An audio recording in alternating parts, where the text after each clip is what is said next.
Welcome to QWERTY Writing Life podcast, where we have candid chats about our creative lives. This is May. And I'm Joy. For more information about our podcast, monthly newsletter, or author resource series, visit us at QWERTYWritingLife.com. That's QWERTY, spelled QWERTY.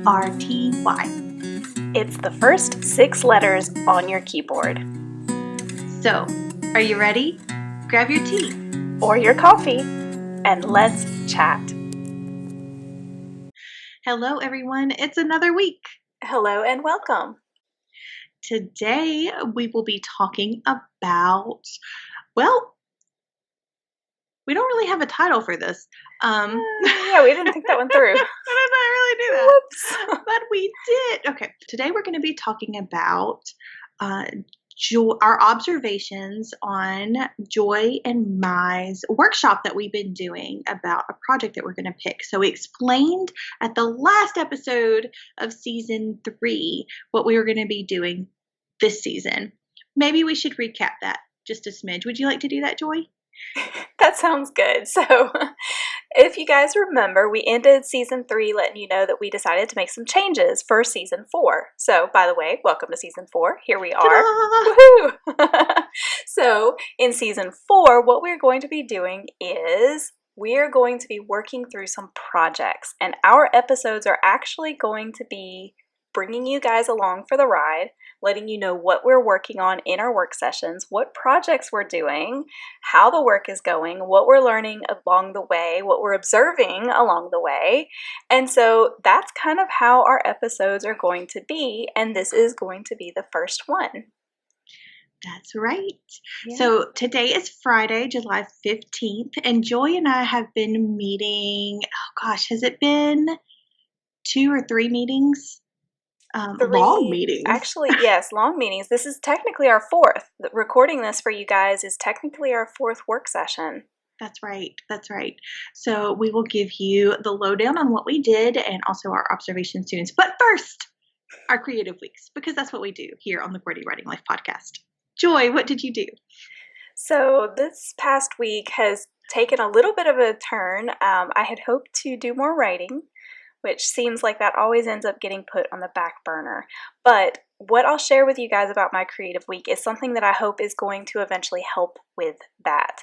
And that is something that I learned from Rancatore, who is an author. She had a workshop for other authors about, it was really supposed to be about marketing, new ways to market your book, which she did talk about. But my takeaway, the big thing that I latched onto was talking about having a time log, honestly, I don't know if she even brought up the idea of a time log, but she talked about, she asked us, how much time do you spend on your author business? And then she asked what percentage of that is on writing.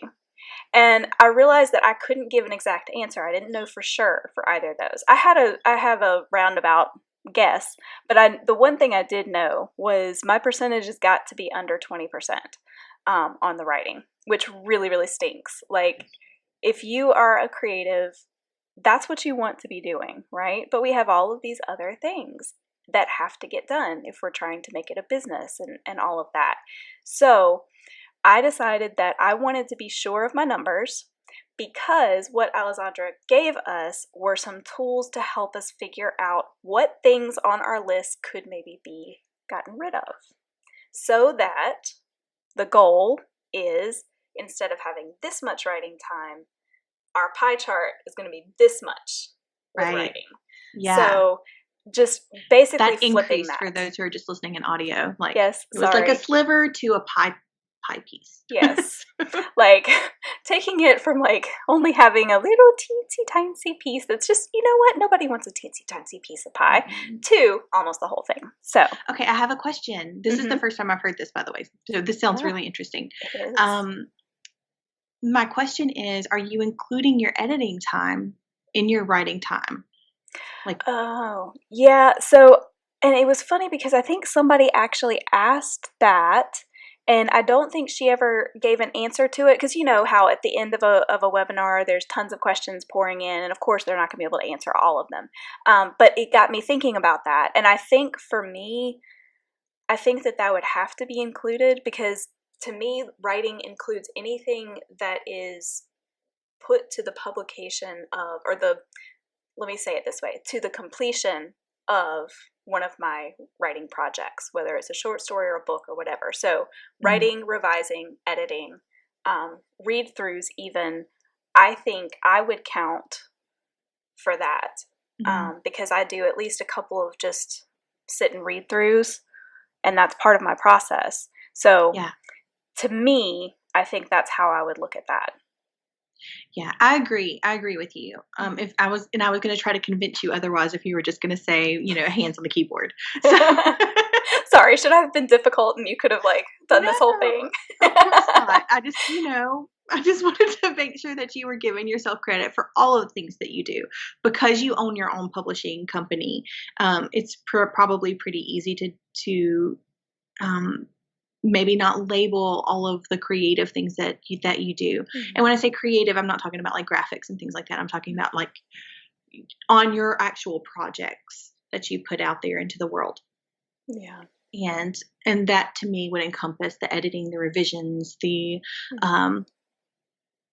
research, the read-throughs, all of that stuff.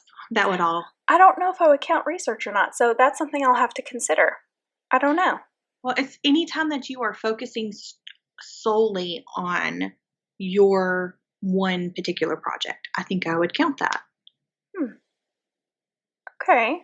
Yeah, I'm going to have to think about that a little bit more. So see, this is something that I'm kind of, this is brand new, so I'm developing this. Yeah, now, are there sub themes or whatever under the writing thing? The ingredients of that piece of pie, I think, would be all of these other little things. But ultimately, on your pie chart, it would be under one name. Yeah, and that would be cool in itself too, to take that, even if you put that all together, but also to know the amount of time for each of those things, for writing versus revising versus editing versus research, how much of the entire writing time goes to each. That's just an interesting little case study in itself. And I would imagine that's going to be different for every author, because and every project. Yeah, that's true too. I mean, think about historical fiction versus something that doesn't require as much research. Yeah. Well, I mean, you might not have as much research in a contemporary romance, but that's set in the town that you live in.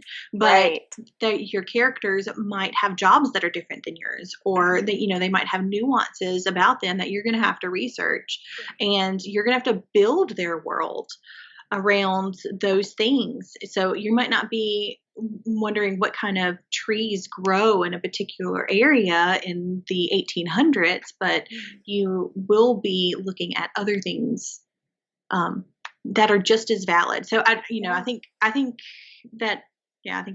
research is going to be necessary no matter what you're writing in, because you can't encompass all aspects of all the people in your book. Right. And another thing to toss in here is world building, because if you're thinking about writing fantasy, yes, there is some research to that, depending on what type of fantasy and all that. There's definitely going to be research, but a bigger chunk, instead of the research, or in addition to, is going to be that world building. So instead of looking up and learning about a tree, you are building and creating your own tree, those kinds of things. So yes. I love that too. And in a project such as mine, so I'm doing a low fantasy story, but I'm doing research on the late 1800s Japan. But then whenever another part of the culture that I need to know is the 2005 American coastal town, because those are my two time periods that are. I lived in a coastal town. Oh, wait. Are you talking about Japan still, or are you talking about in the U.S.? In the U.S., yeah. I lived in a coastal town, Gulf Coast, in 2005. So there's research to go into that. Now, I have not done that research yet, because I've not gotten to that particular part of the book just yet. I'm the kind of person, I have to do the research as I go along. I can't just gather all of the knowledge and then hold on to it and then pop out a book, because I will never get out of the gather all of the knowledge stage. That is true.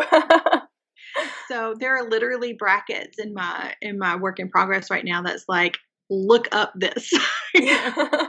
It's like and really cool stuff too. Like things that I never that I would not have known to look up at the beginning of the project have come up as I have been writing. Like that's what I mean.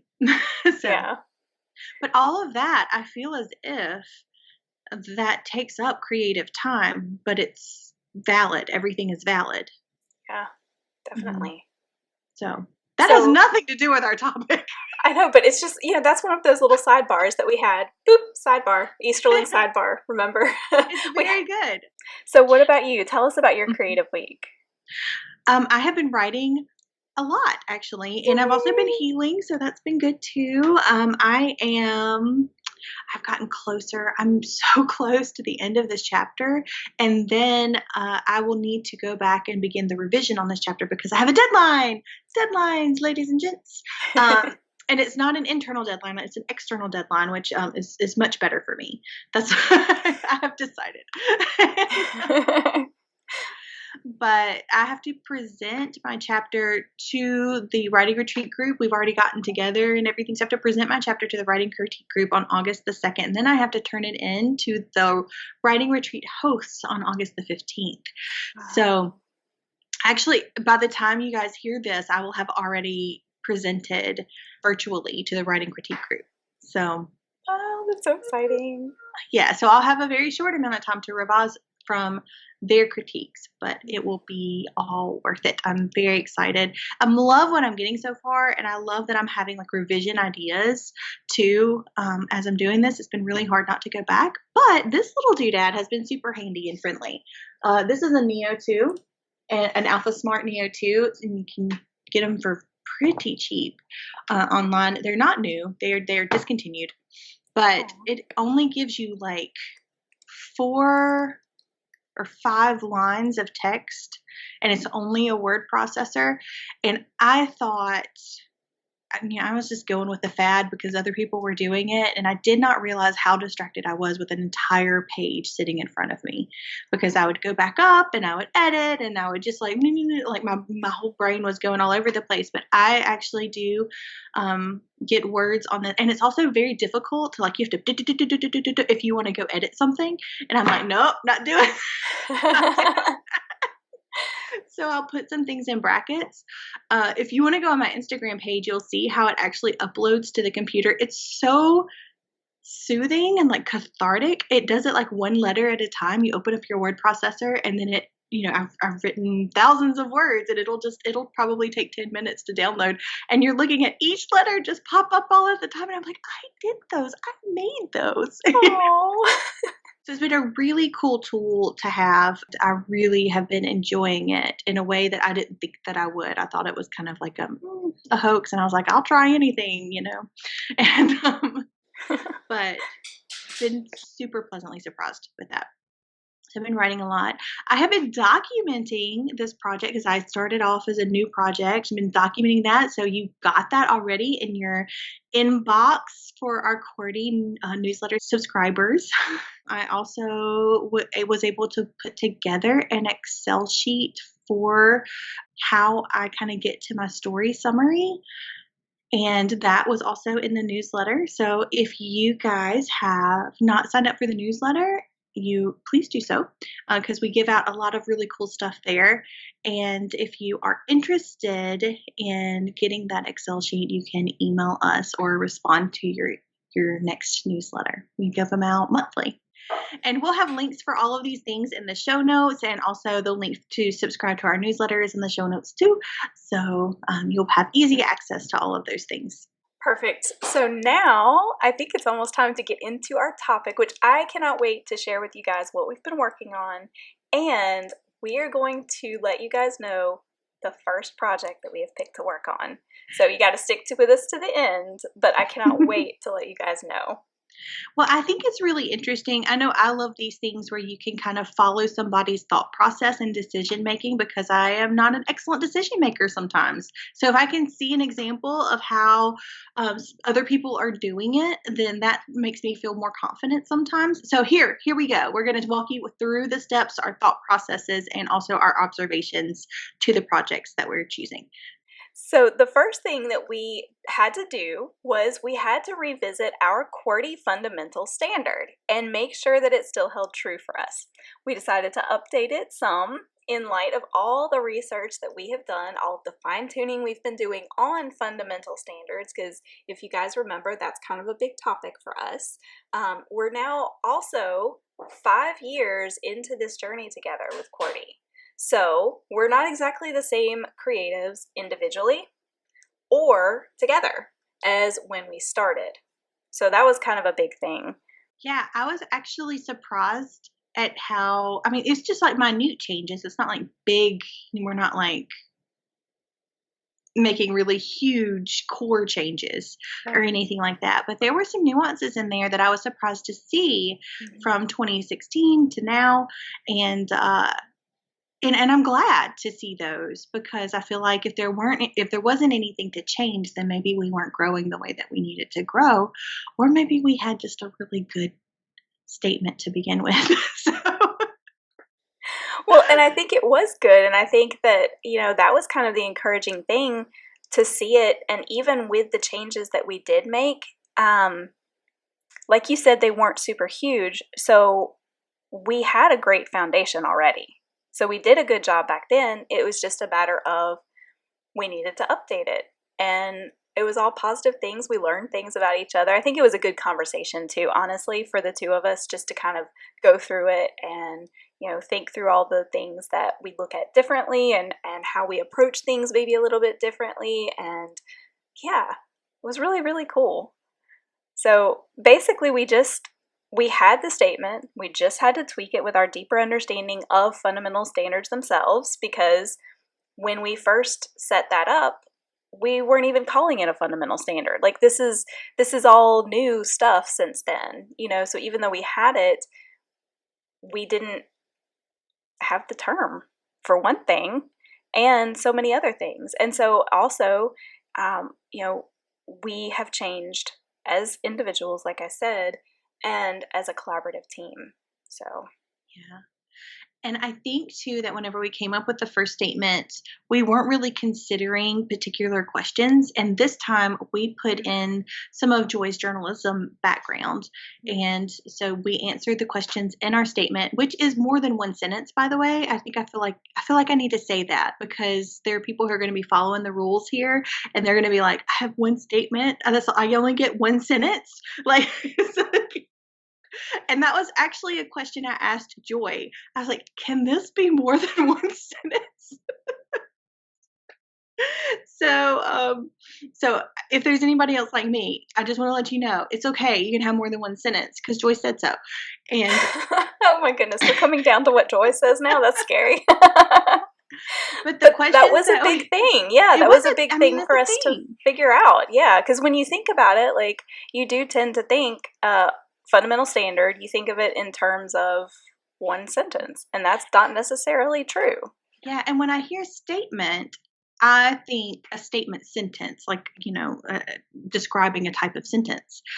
But but it's actually more of a statement in that I am stating this about me or about this thing, or it's not just a one sentence thing if you look at it like that. But I automatically go to like grammar, and I think a statement is a one sentence situation. So the questions that we used from Joy's journalism background is who, what, when, where, how, why, and so what. So if you're looking to put together a statement for yourself, then those are really good places to start. Yeah, and I feel like maybe at some point we can do like an episode that goes in a little deeper with that. We did talk about and introduce you guys to fundamental standards last season. If you wanted to go back, it was season 3, episode 17. It was called Fundamental Standards for Creatives. So if you go back and look, you can kind of listen to that. And we basically just gave you a definition, what are these things anyway, and told you a little bit about how we came up with ours individually. At that point, we were talking about our individual personal author fundamental standards, not necessarily our collaborative QWERTY ones, and then gave you guys a few examples of how to use them in a creative atmosphere, creative business. So. Yeah, I will say that those questions that we just went over briefly was not in that episode, so that's new information. And there is another bit of new information that Joy and I really considered as we were reevaluating our statement was our audience. So the statement that we were reviewing, we knew that our audience was Joy and me. So you won't find this on our website. You won't find this in some sort of QWERTY book or anything like that. It's not for outside audiences. It is Joy and me just making sure that we know exactly who we are collaboratively and really honing into that. Now, I think that this would be a great place to start for an outside audience if you wanted to tweak your standard statement to be something that you can use outside. But for this particular statement, it will be housed here in our Google Drive and also in our business plan, and we will continue to use it for personal decisions or the quiet professional decisions. Right. And also, this is what we used to choose our project. So this is where we're coming back to each time we pick the next project. So yeah, exactly. And that's why we had to tweak it, because we knew that we could have a list of projects and we could go off of our emotions, but really we needed to have that mix of feeling and thought. I don't know if that's the right way of saying it, but the logos and the mythos. The logos and the mythos. I didn't want to say it. I chose such a good press name anyway. Yes, but that's the truth. Like, we want to feel the things, but we also want to make sure that they are the right decisions and that we can back up that decisions, because here's the thing. If something falls through and it doesn't turn out the way that we wanted it to, then we can go back and be like, you know what? We held true to who we were. And yes, this didn't work out, but we're not less of an entity because of it, if that makes any sense. Yeah, that's good. I like the way you said that. Wonderful. So that is our standard, and we edited it and tweaked it and spent a large amount of time on it. I actually was kind of surprised on how much time it took. Yeah. But once we were able to do that, we can move into the next thing, the next phase of this decision-making process. Yeah. Okay. So that's when we were able to consider our potential project list. So we had previously started putting this together, and what we did was we just kind of started in our Google Doc, and we each added to it separately. So whenever we had time individually, we'd come in and add project ideas, things that we've talked about for years. Honestly, most of them were. And then we thankfully could remember things that the other couldn't. And so we'd add in and whatever. And then as we had our work sessions and we started talking about these things, even as we were talking about our fundamental standard, as we were working through that, it reminded us of things. Oh, we wanted to do this. Oh, we mentioned this. Oh, this would be a great idea to go along with X, Y, and Z. Okay, so we kind of added to it as we went. Yes, and that was probably the most fun, to remember things that we had dreamed of long time ago and to actually put it on a list. I think we ended up with like 14 things, and about 3 of those things we remembered as we were walking through each one of the projects on the list. So that was pretty interesting too. So we don't remember everything, but it's stored somewhere in our noggins, and it all came out. And hopefully that we have a really good compilation list. So once we felt good about the compilation list, then we had another workshop where we evaluated each project. Mm-hmm. And so to do that, we first kind of came up with a list of how are we going to evaluate these projects? Like, what do we need to be looking at? So we kind of had like 5 things basically that we went through. And I will say that sometimes it goes in this order. Sometimes we kind of went back and forth. Sometimes we would go through a method of evaluation, and then we'd come back and do it again a little bit later. In a little different way. So yeah, I think that this list, we actually were able to pick apart these 5 things because we went through that list and we started thinking about the things that were going to be important for us to evaluate.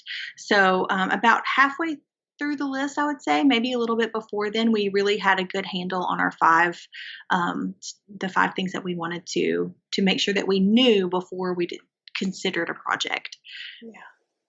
Yeah. So, and I think that this is something too for you guys to kind of take away from this is what our 5 things are that we evaluate each project with. Yours might look different, and it might take you some time to come up with these things for yourself. So, yeah. For sure. I mean, with different mediums, some people are working individually and not collaboratively. So you just really have to take into consideration your personal situation and label your things. Yeah.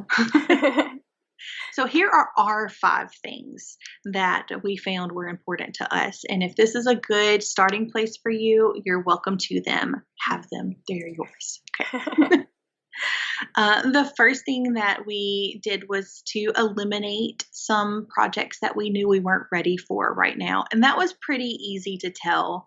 Like, there are some big dreams on that list. And if it's not something that we could really envision ourselves finishing this year or, or this next season, then we didn't even consider it. We just kind of put an asterisk by it for later. Yeah, which I do think is important because especially if you have a list like ours, which I scrolled back up and I looked, and we had 15. So you were so close. 15 things. So yeah, that can be overwhelming, honestly. And some people aren't list people and some people are. It doesn't, everybody's different with that, but that can be overwhelming. So to be able to immediately just cross off a few things and not even worry about them right in that moment, I think that can be helpful. Oh, yeah, I totally agree. It really was overwhelming for me to see all of the things that we had not accomplished. I mean, there were so many things that we've got way more than 15 things that we have accomplished. Yeah. But I was looking at that list and I was like, really? There's that many? But you're right. Like, I think it was good that we did that at the beginning because it made that list more manageable. Mentally. Yeah. And emotionally. And emotionally. The second thing that we evaluated was the level of completedness for these projects. Some of them we had already done some work on, and that was pretty cool to see too. But also the logic of order of the projects. Is it logically important for us to finish one project before we invest in another project? And that's really what this is an investment of time and effort. And so we just want to make sure that we're putting our investments in the right place. So, and we'll return to that later as well whenever we reevaluate and get some other things. Once this project is done, we'll do the same thing, pick out the next one. Yeah, so the next thing that we looked at was time involvement, which is, kind of goes along with this, but how much time realistically is this particular project going to take? How many hours in our week is this going to require of us? And in order to do that, we kind of had to do a preliminary to-do list, just the things that we knew that we were going to have to research. The steps that would come into it. Yeah.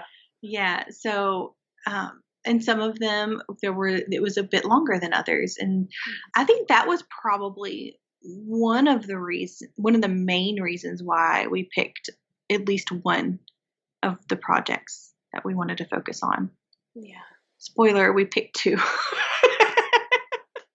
Well, yes, but we have the one that we're diving headlong into first. Exactly. So I think that this is important to talk about too, because as you're going through these, you're going to see oh my gosh, they all feel like priority.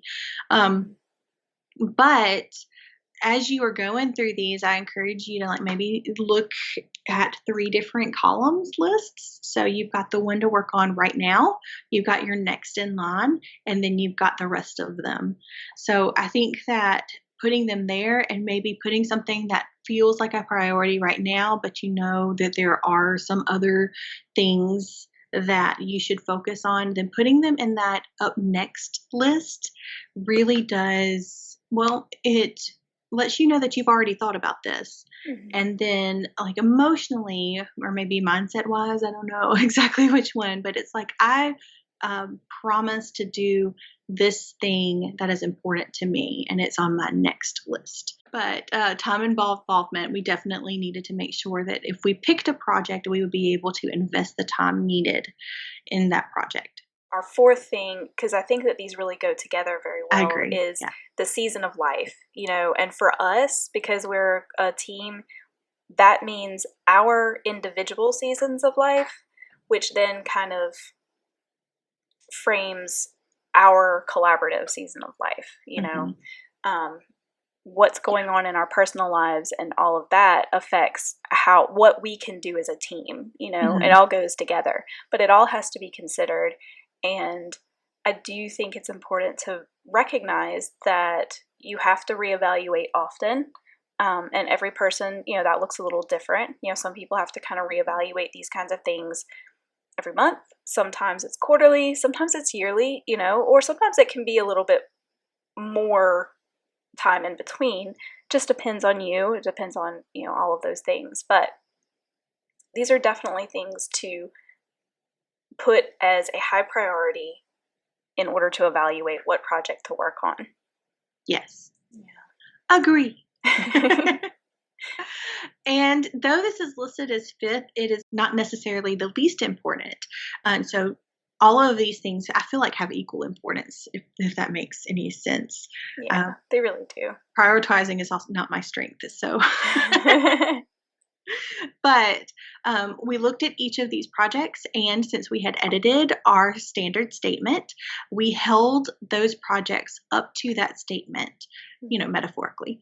And and we identified how, if they held up to the statement, and also, which I think is probably the most important in this particular point, how it held up to the statement. Because we can hold it up and we can be like, yes or no.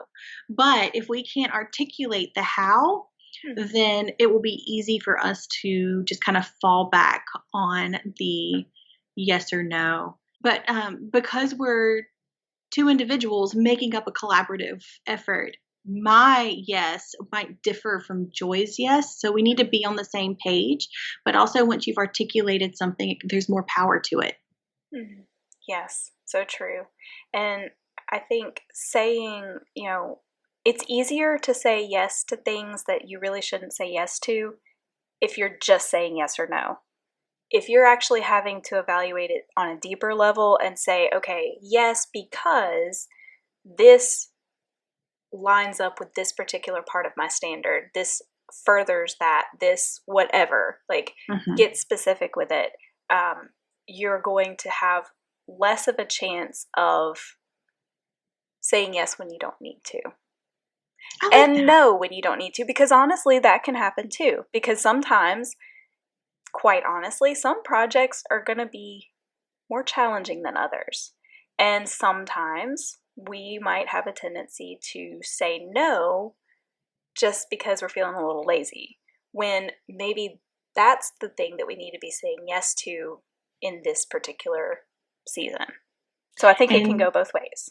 Yeah. And if you're saying yes to a large number of small things that you don't need to be saying yes to, then the project that you're saying no to that might take more effort, it might even equal out.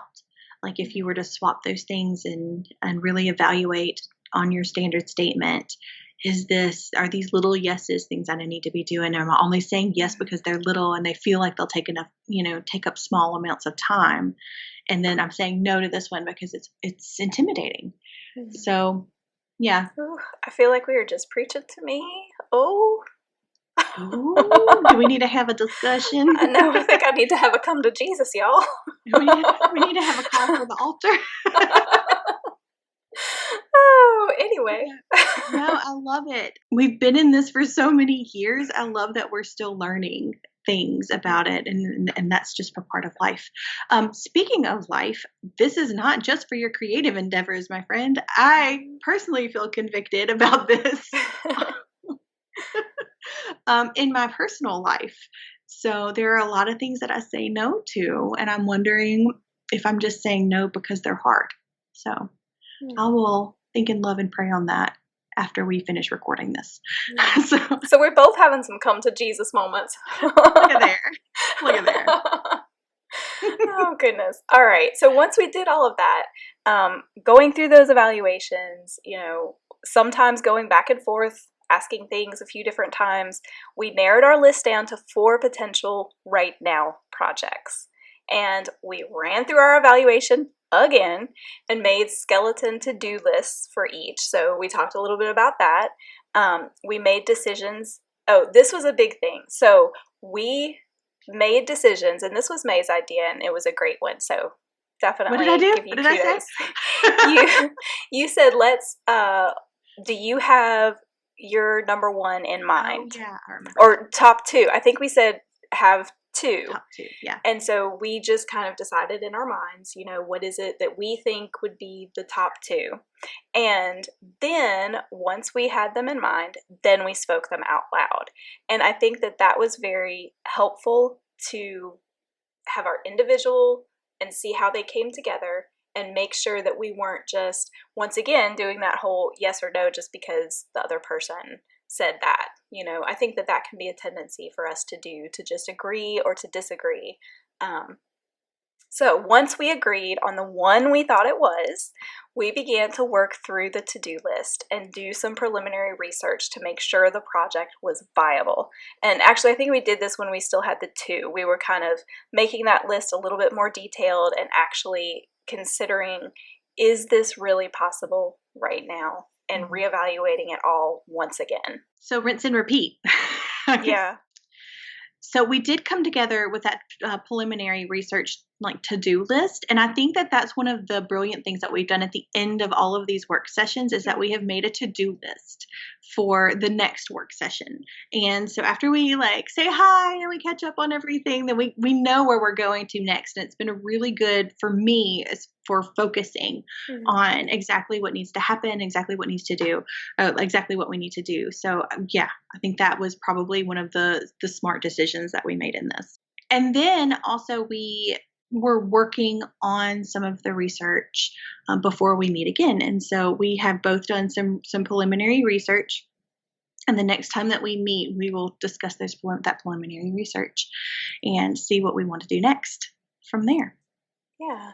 So since we're working on a project together, that's important to figure out how we're divvying things up. And if there's things that we need to do in between the work sessions, we're kind of to the point now that we're actually beginning on the project, that's going to be more of a thing. So you kind of have the dual to-do list going on where, this is what we're doing in between.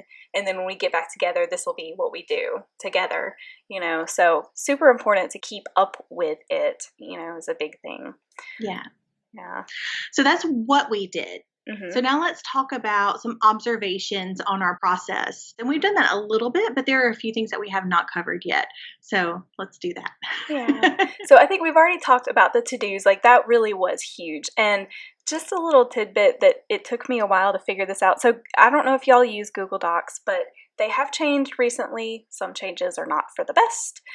Others, though, let's just be positive. They now have this little checklist option. So it's the same, it's right by where you have the little bullet points or the numbered bullet points. Now they have a checkbox option, which was super helpful because we would have these to-do lists and it's well, I don't know where they don't have the strike through thing anymore. So you can't strike through something. So then I was just deleting them. And then I realized I wish I hadn't done that because I would like to have seen what we accomplished in each of these sessions. I mean, we Right. have like notes, but it would just be nice to have that little list. Well, it's really So, helpful for me to have either a strike through or to keep the list, because there are 60 different things going on, and they're not all about the same things. And so whenever I'm able to do QWERTY stuff, and to come back and say, okay, that's scratched out, but I remember doing that, and I remember that it existed. Like those are yeah.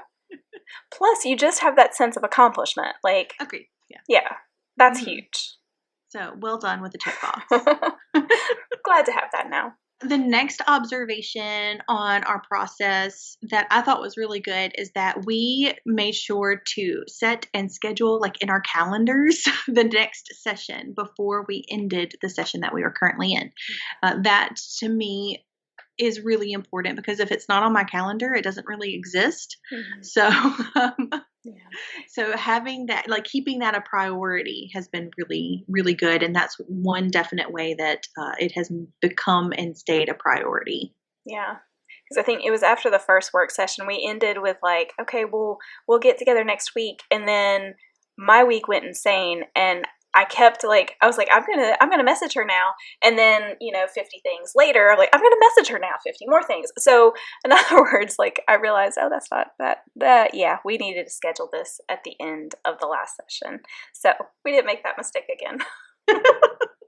Yeah, if you can schedule that beforehand, especially if you're working with collaborative. Now, okay, I know that we're working collaboratively, but it can be really good for an individual to go ahead and put on the schedule, on the calendar, when their next work session is going to be as well, because that keeps your creativity a priority on your calendar and in your mind, and you are more likely to actually honor that appointment if it is written down somewhere, articulated out in the world on your calendar. You get a notification, all of those things. So just to give you a real world example of this, I've had 5 times on my planner where I wrote that I was going to work on writing. 2 of those times I set times, like start time, end time, and told my family. Those are the 2 writing sessions that actually happened. The other 3 did not. So look at there. Real world, real life. It's a real thing. Right. Yeah, for sure. The final big observation that I really took away from our process was I started noticing, like as we were going through our work sessions together, we do a really good job of checking in with each other and restating things to make sure that we're on the same page. And so I observed this, I noticed this, and I made a quick little note to say that, because I don't know if it's something that we necessarily consciously tried to do or tried to do more of. I don't know that I did anyway. But just over these 5 years of us working together on things, we've learned the importance of saying things again, even when we think that we're 100% on the same page. We'll still restate things just to make sure, because there have been times, I'll think that I'm 100% on the same page with my husband. I mean, this goes into, your personal life as well. Like, it sure does. I mean, there's no thought in my mind that that we're communicating different things. So, and then we end up with a whole big kerfuffle. The less number of miscommunications that you can have, the better that our day goes. So exactly. So yeah, just not getting into yet, but. Yeah, none of us are, but just consciously repeating things, even when you don't think that there's a communication issue, like just saying something over. And it made a huge difference. I think that it helped us work through our sessions better. Right. And I have one last one that is not on the list. Yay! I was hoping you would. Yeah, it actually comes from the whole communication thing. I think one of the reasons why we're really particular about restating and making sure that we're on the same page is because we respect each other a lot. And so even if you are working individually, I think being clear on your thoughts and taking the time to articulate and communicate with yourself in a way just shows yourself some respect, and if you're working collaboratively, then saying it out loud shows your partner your respect as well. Yeah. It's a lot easier having a partner in this place for me. And I am learning that kindness to oneself and respect of oneself and self-love and all of that jazz can be, there are fruits of that. And I think that taking the time to be clear on and honoring your time and all of that stuff kind of falls into that category.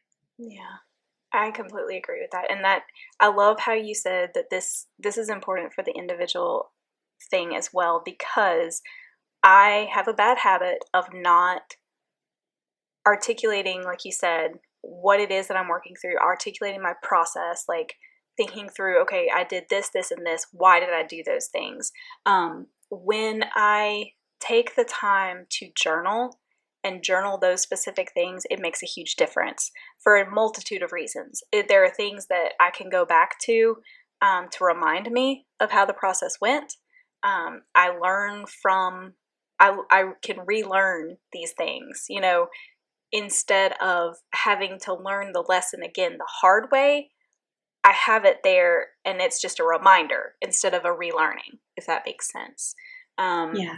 Also, to be able to share with other creatives that process, because not that necessarily my process should be their process, but we learn from how other people do things. It gives us an example, and then it helps us figure out our process. Absolutely. And there's comfort in numbers. Yeah, for sure. Yeah. Mm-hmm. All right. So now I think it's time to share our project. Yes, absolutely. So the one that we decided to focus on first is a companion workbook for the first publication in our author resource series called Finders Keepers, a practical approach to find and keep your writing critique partner. So we will have a book, and now very soon we will have a workbook. But we have specific things that we want to do with it. So we're going to have to do research and all of that stuff with it as well. But I'm super excited about this. I think that it calls for a workbook. There are tons of challenges and practical exercises and things inside of the book. And to give you a space that is dedicated to those exercises and challenges, I just feel like it's going to be a really great piece to go along with our book. So. Yeah. And it really speaks to our practical nature. Like, we want things that we do to be practical and helpful. And what's more practical and helpful than a workbook? Yeah. That's right. And if you're anything like me, you've got journals and notebooks and stuff like that all over the place. And I can't remember what notebook I worked through this particular workshop, et cetera, et cetera. But to have something that has the Finders Keepers cover on it, and you can link it together, it'll be easy to find. It'll be all of the challenges and stuff will be in there, and it'll just be so cohesive and clear. And I love clarity. Yes, clarity is a great thing. Mm-hmm. So our next episode will be us actually sharing how we're working through this particular project, like the steps that we're taking and the things that we're doing, which we are already in the process of. So as you guys, as we're recording this, we've already begun this process. So we are steadily working on these things. And we're also going to share the runner-up project. So the next in line after our Finders Keepers workbook is going to be...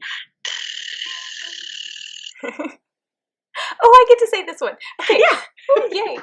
A QWERTY merch store. Yay.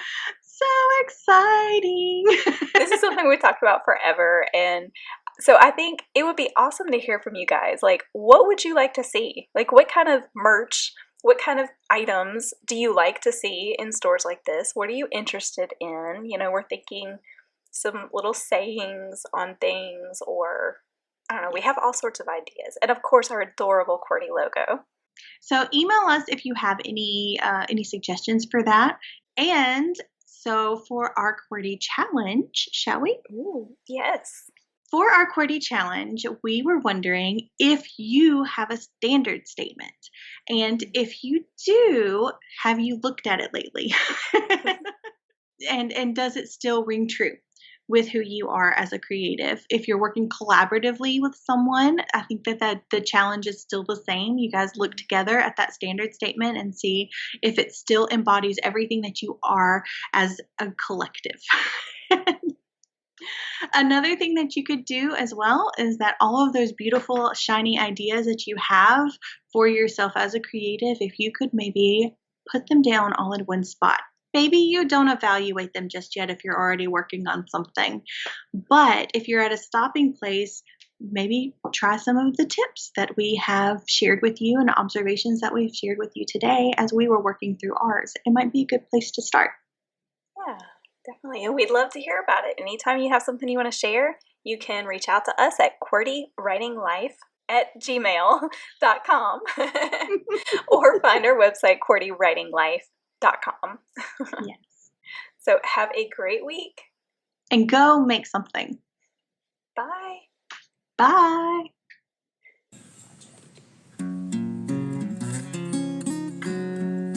Thanks for tuning in. We hope this episode encouraged you.